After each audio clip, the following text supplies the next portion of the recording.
welcome back to FG Lockett. So in the last video, we had studied about the introduction to intellectual property law and कि intellectual property rights होते हैं क्या हैं और उनका development क्या था. And as promised, from this video onwards, we're going to start studying about trademarks. So basically trademark होता क्या है?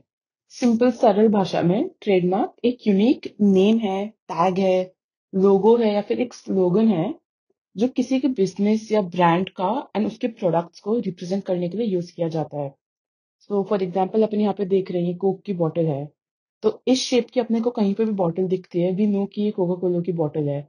ये बॉटल का शेप कोका कोला का ट्रेडमार्क है. ट्रेडमार्क अपने को एक्सक्लूसिव राइट देता है यूज करने का उस स्लोगन या उस लोगो का.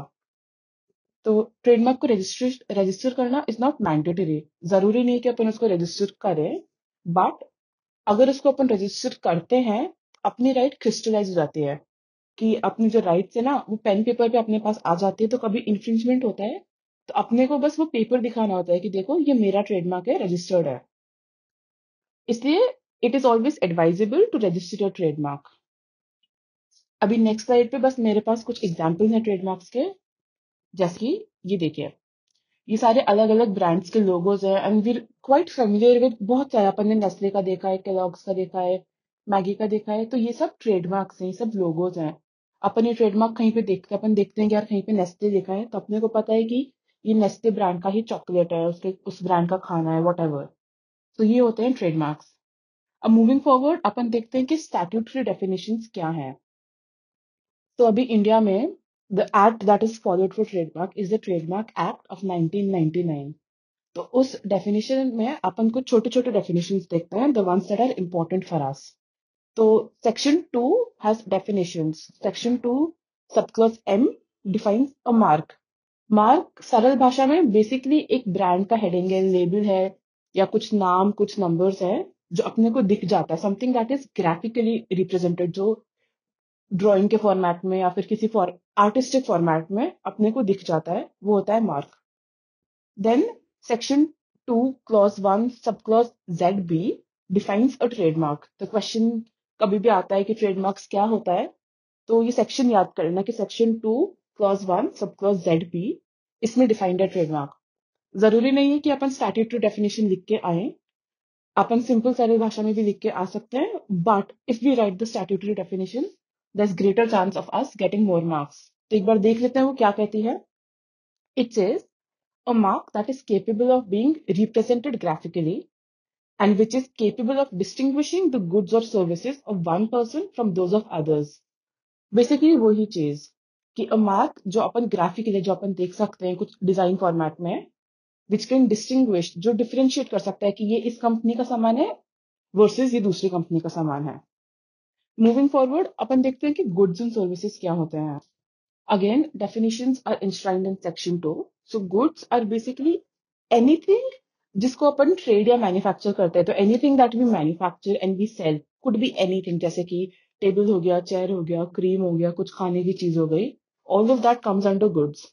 Services is any service which is provided to consumers, जैसे कि रेस्टोरेंट सर्विस हो गया या कहीं पे केटरिंग सर्विस हो गया, तो वो एक सर्विंग सर्विस है जो अपन प्रोवाइड कर रहे हैं. So that comes under services. अब मूविंग ऑन, लेट्स सी कि अपने ट्रेडमार्क प्रोटेक्ट करने की जरूरत क्या है. Why is protecting trademarks important for us. तो सबसे पहले तो ट्रेडमार्क क्या करता है. ट्रेडमार्क कंज्यूमर्स के लिए हेल्प करता है. Like if a brand registers their trademark, एक तो उनका पूरा सिंबल बन जाता है, उनका लोगो बन जाता है वो.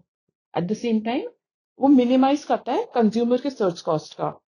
कि ट्रेडमार्क से क्या होता है, अपने को दिख रहा है कि यार ये इसका ट्रेडमार्क है, ये इस चीज का ट्रेडमार्क है, तो अपने को बार बार सर्च नहीं करना पड़ता. अपन बस वो लोगो देख के समझ जाते हैं कि ये इस ब्रांड का सामान है. ठीक है. फिर ट्रेडमार्क्स की वजह से कंपटीशन बढ़ता है कि everybody has to stick to their trademark. उनको अपने ट्रेडमार्क के विद इन काम करना है, तो उनको पता है कि यार सामने वाली कंपनी से मेरा कंपटीशन है, so they try to do better. इससे क्या होता है, इवेंट एंड में तो सोसाइटी का ही भला हो रहा है ना. फिर एक और पॉइंट आता है फेयरनेस एंड जस्टिस का, कि भाई अगर मेरी ब्रांड है, मैंने उसको बिल्ड किया है, मेरे पास गुडविल है, तो वो मेरा ट्रेडमार्क है, मेरी मेहनत है, कोई और ब्रांड उसको यूज नहीं कर सकती. क्योंकि कोई और सामने वाला आएगा उसी ट्रेडमार्क से अपना सामान बेचेगा तो मेरा तो लॉस होएगा ना। तो this protects the traders also. Moving on, let's see. अगर आपको याद होगा पहली स्लाइड पे मैंने मेंशन किया था कि ट्रेडमार्क्स को रजिस्टर करना is not necessary but it is advisable. तो इधर एक बार अपने अंडरस्टैंडिंग के लिए देख लेते हैं कि रजिस्टर्ड और अनरजिस्टर्ड ट्रेडमार्क्स में डिफरेंस क्या होता है। तो as you can see here, registered trademarks are registered under the Trademarks Act of 1999. They are much easier to protect क्योंकि अपन ने रजिस्टर कर रखा है, अपने पास एक लीगल प्रूफ है उसका, तो उसको गवर्नमेंट के थ्रू काफी स्ट्रॉन्ग लीगल प्रोटेक्शन मिलती है। यहाँ पे point to be noted is that they must be renewed every 10 years। तो ट्रेडमार्क एक अनलिमिटेड आईपी का फॉर्म अपन समझ सकते हैं। As long as we keep renewing it every 10 years जाके उसका रजिस्ट्रेशन करना है दोबारा से, एंड वो ट्रेडमार्क मेरे पास ही रहेगा। For unregistered trademarks they are difficult to protect, उनको लिमिटेड लीगल प्रोटेक्शन मिलता है। तो उनको प्रोटेक्शन मिलता है पासिंग ऑफ से। रजिस्टर्ड ट्रेडमार्क्स का प्रोटेक्शन होता है इन्फ्रिंजमेंट क्लॉज से। पासिंग ऑफ का एम्बिट, उसका जो सर्कल है थोड़ा वाइड होता है, जो कि अनरजिस्टर्ड ट्रेडमार्क्स को भी प्रोटेक्ट करता है। And obviously we don't need to renew it because we haven't registered it. ठीक है, अब moving on, let's talk about something called well known trademarks. इधर अपन 4 एग्जाम्पल्स देख सकते हैं, Tata, Fanta, Mercedes and McDonald's. अब ये चारों वेल नोन ट्रेडमार्क्स के एग्जाम्पल हैं। ये वेल नोन क्यों है कि इनको तो रजिस्ट्रेशन की जरूरत भी नहीं, because everybody, a significant sector of the public knows these marks. कि कोई भी फैंटा का स्लोगन देखता है, टाटा का साइन देखता है, तो उनको पता है कि ये कौन सी कंपनी से रिलेटेड है चीज। अब these marks transcend goods and services. सरल भाषा में इसका मतलब ये हुआ, जैसे टाटा कंपनी को अपन कार्स से रिलेट करते हैं कि यार कार्स में आता है टाटा। बट अगर कोई डायमंड की कंपनी उठ के आती है एंड वो टाटा का स्लोगन यूज करती है, टाटा का लोगो यूज करती है, तो consumers are very likely to believe कि हाँ यार ये डायमंड की कंपनी भी टाटा से रिलेटेड है, बिकॉज टाटा इतनी बड़ी कंपनी है, सब जानते हैं। तो everybody very easily likely to believe कि यार हाँ टाटा ने ही खोला होगा ये डायमंड का बिजनेस। तो इसलिए these are called well known trademarks. इनको रजिस्ट्रेशन करने की भी जरूरत नहीं है, एंड पासिंग ऑफ के थ्रू इनको बहुत इजीली प्रोटेक्शन मिल सकता है because they are known all over. तो अभी एक बार अपन स्टैट्यूटरी डेफिनेशन भी देख लेते हैं इसकी। So this is defined again under section 2 subclause 1 subclause ZG। तो एक बार अपन इसको पढ़ लेते हैं, ठीक है। A well-known trademark in relation to any goods or services refers to a mark that has gained significant recognition among the public using those goods or receiving those services। सरल भाषा में वेल नोन ट्रेडमार्क वो है जिसका significant recognition है, उसकी reputation इतनी ज्यादा है कि most of the public knows कि ये ट्रेडमार्क इस गुड्स एंड सर्विसेज से रिलेटेड है। इन ट्रेडमार्क्स की goods, goodwill and reputation is not limited to particular category of goods. ये अगेन वही टाटा वाला एग्जाम्पल हो गया कि टाटा की cars and diamond company uses Tata, जो मैंने अभी पिछली स्लाइड में ही समझाया था। अब एक और अपने लिए एडिशनल पॉइंट है कि ट्रिप्स के, अब ट्रिप्स में आर्टिकल 16 सब क्लॉज 2। अब ट्रिप्स अगर आपको याद होगा अपन ने पिछली वीडियो में पढ़ा था, trips is the treaty that covers all forms of IP अभी। तो इसका आर्टिकल 16 सब क्लॉज 2 कहता है कि in assessing whether a mark is well known, member countries have to take into account knowledge of the trademark in the relevant sector of public। तो अगर member countries जो हैं ट्रिप्स की, उनको देखना है कि if a trademark is a well known trademark और not, they have to consider कि पब्लिक के उस सेक्टर में उसकी नॉलेज कितनी है। फॉर एग्जाम्पल, सरल भाषा में समझने के लिए, अपने को पता है कि रोलेक्स एक वॉचेस की ब्रांड है, तो everybody knows this brand, okay. अब रेलिवेंट सेक्टर ऑफ पब्लिक इधर हुआ कंज्यूमर्स जो वॉच खरीदते हैं, जो लग्जरी वॉचेस खरीदते हैं, that is the relevant sector of public for Rolex because that is a luxury brand. तो उनका नॉलेज, उनका जो रिकग्निशन है रोलेक्स का, उसको अपने को मद्देनजर रखते हुए फिगर आउट करना है कि एक मार्क वेल नोन है या नहीं है।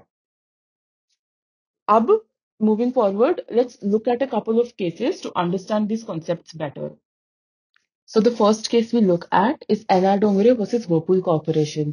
तो डिटेल में जाने से पहले एक बार अपन ऊपरी ऊपरी सतह पे देख लेते हैं कि इस केस में हुआ क्या। इस केस में बेसिकली ये था कि Whirlpool एक बहुत ही वेल नोन ब्रांड है, बहुत बड़ी कंपनी है, जिसका ट्रेडमार्क इंडिया में रजिस्टर्ड था। बट 1977 में उनका रजिस्ट्रेशन इंडिया में खत्म हो गया because they forgot to re register. उन्होंने दोबारा रजिस्टर किया नहीं तो उनका ट्रेडमार्क इंडिया में खत्म हो गया। अब ये बात एना डोंगरे को पता चली, तो एना डोंगरे ने क्या सोचा कि भाई इस चीज का मैं फायदा उठाता हूँ, और उसने वो ट्रेडमार्क अक्वायर कर लिया। उसने अपने ब्रांड पे वो ट्रेडमार्क यूज कर दिया, जिससे कि उसकी सेल्स बढ़ जाए, क्योंकि उसकी सेल्स पे वर्लपूल का नाम आ जाएगा तो उसकी सेल्स बढ़ गई। अब भाई जब वर्लपूल को ये बात पता चली तो वर्लपूल ने एक पासिंग ऑफ का सूट फाइल किया अगेंस्ट एना डोंगरे। अब अपन देखते हैं कि उसने पासिंग ऑफ का सूट क्यों फाइल किया। बिकॉज वर्लपूल का ट्रेडमार्क रजिस्टर्ड नहीं था। अगर रजिस्टर्ड होता तो उसको ऑटोमेटिक प्रोटेक्शन मिल जाती लॉ में इंफ्रिंजमेंट के अंदर। बट बिकॉज उसका ट्रेडमार्क रजिस्टर्ड नहीं था, इसलिए उसने पासिंग ऑफ का सूट फाइल किया है एना डोंगरे के अगेंस्ट। तो जस्ट टू रिकैप छोटे में, वर्लपूल एक ब्रांड थी जिसका ट्रेडमार्क इंडिया में खत्म हो गया। उस चीज का फायदा उठाते हुए एना डोंगरे ने वो ट्रेडमार्क एक्वायर कर दिया, एंड उसके अगेंस्ट वर्लपूल ने एक केस डाल दिया कि भाई ये मेरे ट्रेडमार्क का गलत यूज है, इंफ्रिंजमेंट है। ओके, अभी देखते हैं इस केस की प्रोसीजरल हिस्ट्री क्या है। तो सबसे पहले सिंगल जज of high court, Delhi high court ने बोला कि एनआर डोंगरे गलत कर रहा है and NR Dongre has to give up that trademark. तो एनआर डोंगरे ने अपील किया ये बोलते हुए कि साहब ये देखो ये ट्रेडमार्क मेरा है, मैंने लीगली इसको रजिस्टर कर रखा है, ये मेरे नाम पे है, आप कैसे मुझे बोल सकते हो कि स्टॉप यूजिंग दिस ट्रेडमार्क। तो उसने अपील किया था, but the division bench of the high court upheld the decision कि नहीं एनआर डोंगरे गलत कर रहा है। तो NR Dongre then went to supreme court. अब सुप्रीम कोर्ट के सामने मेजर इशू ये था कि एनआर डोंगरे को स्टे ऑर्डर मिल सकता है क्या, क्योंकि उसके पास ट्रेडमार्क रजिस्टर्ड है। तो द इशू वाज कि against the proprietor of a registered trademark, the owner of a registered trademark, can we tell him to stop using a trademark in a passing off suit. तो अब अपन देखते हैं कि court ने क्या बोला। Court ने ये बोला कि वर्लपूल कॉर्पोरेशन के पास ये ट्रेडमार्क है 1937 से, which is a long time, and even though अभी वो इंडिया में रजिस्टर्ड नहीं है, इसका ट्रांसबॉर्डर रेपुटेशन है।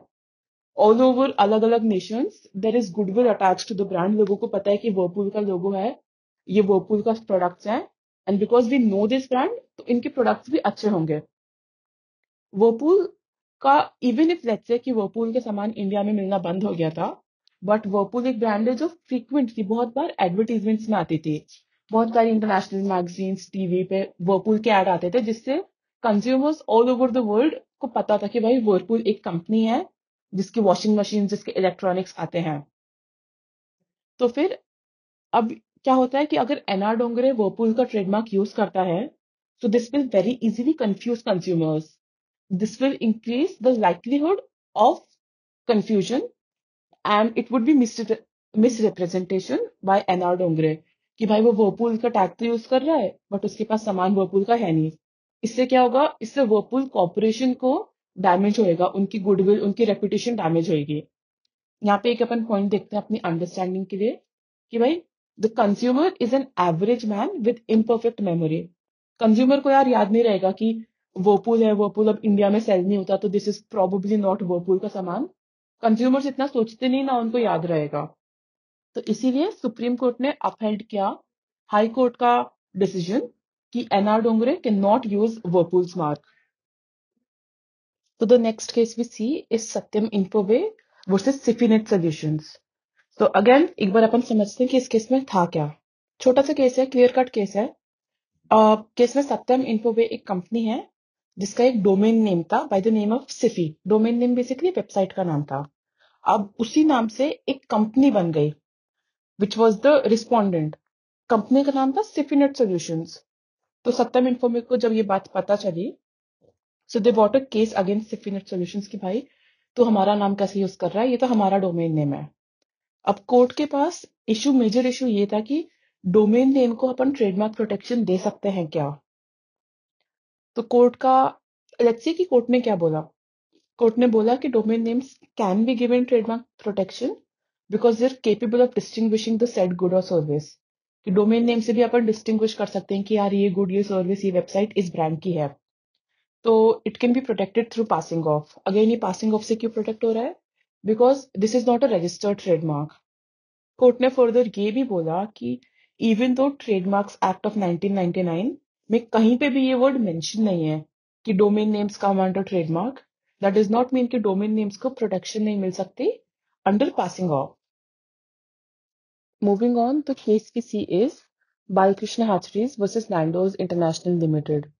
अब सबसे पहले अपन समझ लेते हैं कि इस केस में पार्टीज कौन थे. सो द एपेलेंट जिसने जो केस फाइल किया इस बालकृष्ण हैचरीज, जिसका ट्रेडमार्क था नंदूस, जो अपन लेफ्ट हैंड कॉर्नर पे देख सकते हैं, नंदूस चिकन.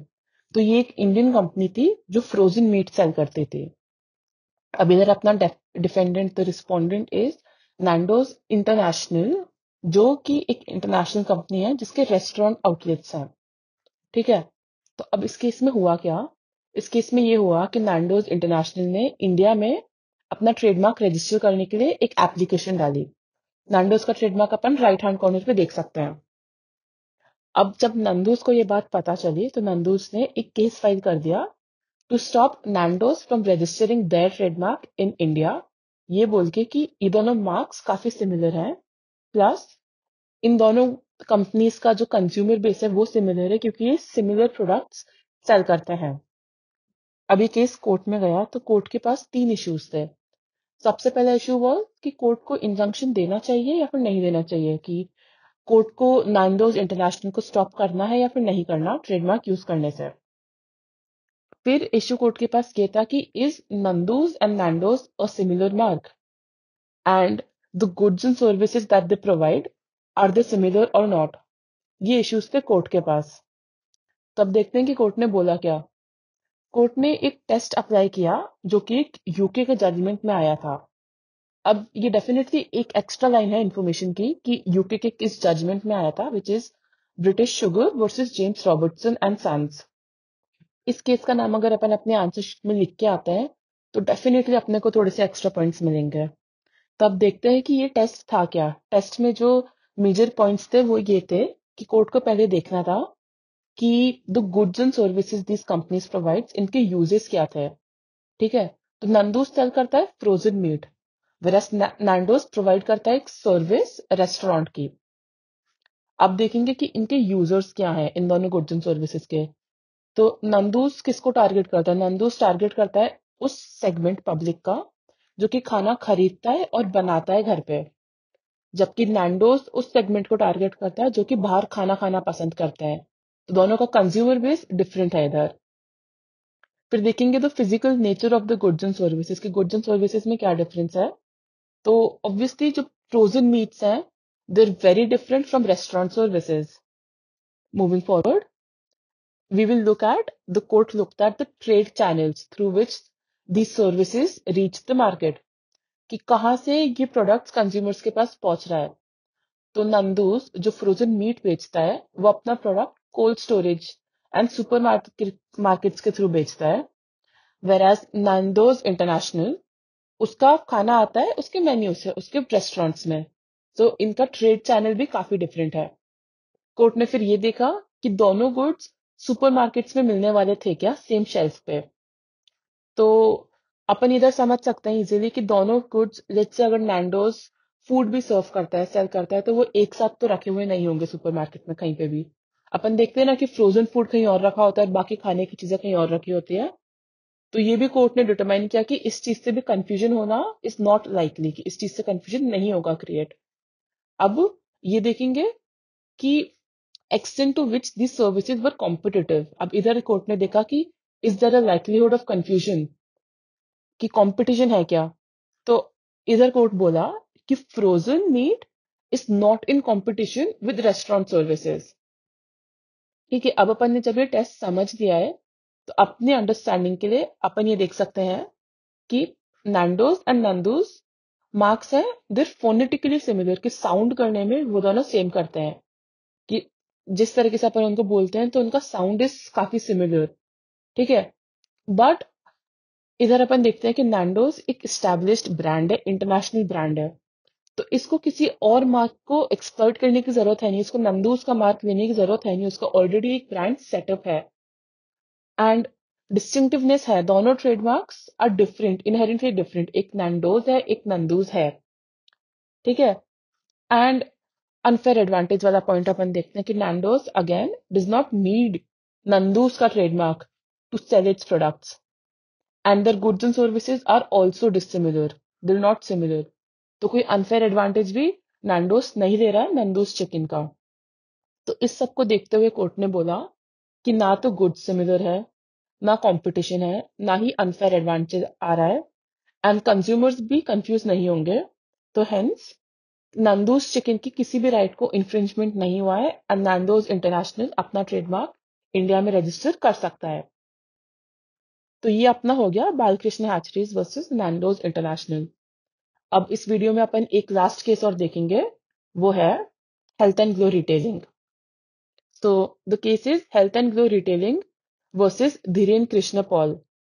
ये केस बहुत बहुत क्लियर कट केस है, ये सिंपल सा है, which deals with section 29 clause 4 of the trademarks act of 1999।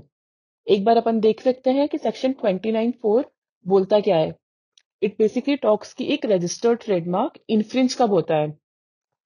तो इन्फ्रिंज कब होता है, सब क्लॉज ए में अपन देखते हैं कि कोई और ट्रेडमार्क उससे आइडेंटिकल है या सिमिलर है, या कोई और इंसान उस ट्रेडमार्क को यूज करता है अलग गुड्स एंड सर्विसेज पे, या फिर उस ट्रेडमार्क की इंडिया में रेपुटेशन है and somebody uses that trademark which causes damage to that reputation. So these are the three major criteria कि ट्रेडमार्क इन्फ्रिंज कब होता है। अब अपन देख लेते हैं कि इस केस में हुआ क्या था। So the plaintiff health and glow का ट्रेडमार्क है Health and glow since 1999 and they sell beauty and cosmetic products, ठीक है। अब the defendant Dhiren Krishna Paul, उसने एक बिजनेस सेटअप किया जिसका नाम रखा हेल्थ एंड ग्लो क्लिनिक। अब अपन देख सकते हैं कि the names are very similar. तो जब ये बात प्लेंटिफ को पता चली तो उन्होंने एक सूट फाइल कर दिया इन्फ्रिंजमेंट का अंडर सेक्शन 29 सब क्लॉज 4, जो अपन ने अभी अभी देखा था। तो क्लियर केस है, कोर्ट ने देखा कि जो डिपेंडेंट्स है वो अनफेयर एडवांटेज ले रहे हैं, हेल्थ एंड ग्लो का जो ब्रांड है, वो रेपुटेशन है, वो उसका एडवांटेज लेके अपनी सेल्स बढ़ा रहे हैं। And health and glow clinic जो डिपेंडेंट्स हैं उनके पास कोई रीजन भी नहीं था, उनके पास कुछ एक्सप्लेनेशन नहीं थी कि वो ये नाम क्यों यूज कर रहे हैं। ओके, बट उन लोगों ने, द डिफेंडेंट ने एक और डिफेंस रखा कि हम लोग same goods and services provide नहीं कर रहे हैं। बट अपन देखा जाए तो सेक्शन 29(4)(b मेंशन भी करता है कि the goods and services don't have to be similar for it to be trademark infringement. तो डिफेंडेंट का ये डिफेंस भी नल हो गया। तो ऑल ऑफ दिस, इस सब को देखते हुए अपन ने देखा कि सेक्शन 29 की रिक्वायरमेंट्स फुलफिल हो रही हैं and the court held in favour of the plaintiff कि yes, this is infringement and the defendant has to stop using this trademark. This was this case, and with this we come to the end of this video. Next video se we'll see more cases and more concepts related to trademarks.